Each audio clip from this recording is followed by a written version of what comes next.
భారతదేశంలో అనేక సంస్థలు ఉన్నాయి. కేవలం ఒకే సంస్థ మొత్తం భారతదేశాన్ని కలుపుతుంది. ఆ సంస్థనే మన రైల్వేస్. ఇక్కడ చాలామంది మన జీవిత ప్రయాణంలో ట్రాక్ మీద నుంచిన వారు ఉన్నారు. అదేవిధంగా ఒక రైలు ఎక్కి ఆ కిటికీ నుంచి బయటికి చూసి మన భారతదేశం ఎలా ఉంటుందో మనందరికీ తెలిసిన విషయం. వాస్తవంగా చెప్పాలంటే భారతదేశ అభివృద్ధిలో రైల్వేస్ అనేది ఒక కీలకమైన పాత్ర వహిస్తుంది. అందుకే గౌరవ ప్రధానమంత్రి శ్రీ నరేంద్ర మోడీ గారి నాయకత్వంలో ప్రత్యేకంగా రైల్వేస్ పైన శ్రద్ధ పెట్టారు. గతంలో మనందరం చూసాం, రైల్వేలు టైంకి వచ్చేది కాదు, ట్రాకులు శుభ్రంగా ఉండేది కాదు, కావాల్సిన సేఫ్టీ ఉండేది కాదు, ప్రయాణికులు అనేక ఇబ్బందులు ఎదుర్కొనేవారు. అలాంటిది గౌరవ ప్రధానమంత్రి నరేంద్ర మోడీ గారు ముందు చూపుతో ఈరోజు మనం ఒక్కసారి చూస్తే ఎప్పుడు లేని విధంగా వందే భారత్ కానివ్వండి, బుల్లెట్ ట్రైన్లు కానివ్వండి, కవచ్ సేఫ్టీ టెక్నాలజీ కానివ్వండి, 100% ఎలక్ట్రిఫికేషన్ కానివ్వండి, ఏకంగా మోడర్న్ ఫ్రేట్ కారిడార్స్ కూడా ఈరోజు మనం అభివృద్ధి చేసుకుంటాం జరిగింది. ఒక మాటలో చెప్పాలంటే ఈరోజు మనందరం ఒక రైల్వే రెవల్యూషన్ అనుభవిస్తాం జరుగుతుంది. గౌరవ ప్రధానమంత్రి గారి ఆలోచన ఒకటే, దేశం అభివృద్ధి చెందాలంటే రైల్వేస్ అభివృద్ధి చెందాలి. అందుకే ఎవరు ఊహించిన సమయంలో ముంబై అహ్మదాబాద్కి ఈరోజు భారతదేశం రైల్వే ట్రైన్ కూడా ఏర్పాటు చేసే ప్రక్రియలో ఉంది. ఇంతేకాదు ప్రపంచంలో ఎక్కడ లేకపోయినా హైడ్రోజన్ ట్రైన్ రీసెర్చ్ కూడా మనం చేస్తున్నాం. అది గ్రీన్ మొబిలిటీకి, సస్టైనబిలిటీకి మనం పునాది వేసుకోబోతున్నాం.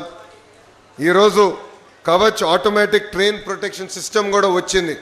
అంటే రైల్వేస్ ఎప్పుడు లేని విధంగా సేఫ్టీ పెరిగింది. వేలాది కిలోమీటర్లు కొత్త రైల్వే లైన్లు వేస్తున్నారు.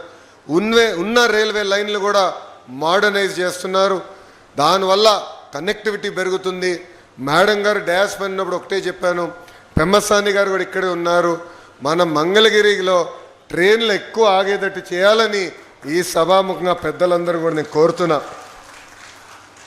రైల్వే స్టేషన్లు కేవలం రైలు ఎక్కి దిగేదని కాదు, రైల్వే స్టేషన్ అనేది ఒక ఎకనామిక్ యాక్టివిటీ కింద మారాలి. ఈరోజు ఒక పక్కన అమరావతిని మనం అభివృద్ధి చేసుకుంటున్నాం. అమరావతిలో భవనాలు కడతమే సరిపోదు, air connectivity, road connectivity, rail connectivity అనేది చాలా కీలకమైన పాత్ర వహిస్తుంది. అందుకే గౌరవ ముఖ్యమంత్రి శ్రీ నారా చంద్రబాబు నాయుడు గారు ఈ 3 అనుసంధానం చేయాలి, ఒక ఇంటిగ్రేటెడ్ లాజిస్టిక్స్ నెట్వర్క్ ఏర్పాటు చేయాలని దిశగా ఈరోజు అమరావతి తయారు చేస్తున్నారు. ఇక్కడ మీరు అందరూ చూశారు, 2019 నుంచి 24 వరకు అభివృద్ధి కార్యక్రమాలు జరగలేదు. అమరావతి పనులు అన్నీ ఆగిపోయినాయి.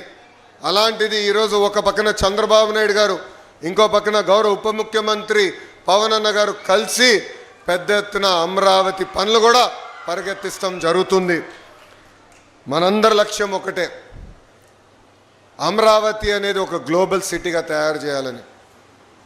ఇక్కడ మనందరూ తెలుసు, 60 సంవత్సరాలు చెమటోర్చి హైదరాబాద్ని కలిసికట్టుకు మనం అభివృద్ధి చేశాం.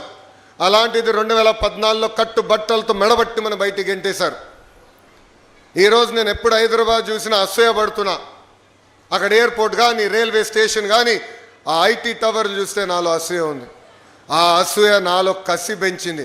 ఎస్, ఆంధ్ర రాష్ట్రం కూడా దక్షిణ భారతదేశంలో నంబర్ 1 రాష్ట్రంగా మనం కలిసికట్టుగా తీర్చిదిద్దగలుగుతామని.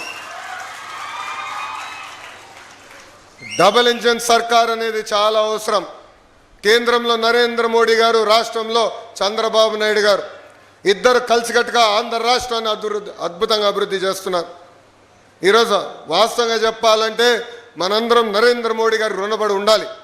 ఎందుకంటే మనందరికీ దశాబ్దాలుగా ఉన్న కళ, సౌత్ కోస్టల్ రైల్వే జోన్ ఏర్పాటు చేయాలి విశాఖపట్నంలో అని. అలాంటిది గౌరవ ప్రధానమంత్రి గారు అడిగిన వెంటనే మనకి south coastal railway zone sanction చేసి ఇమీడియట్గా ఆపరేషన్లు కూడా ప్రారంభించారు. విశాఖ ఉక్కుని కాపాడుకున్నాం, పోలవరానికి నిధులు తీసుకొచ్చాం.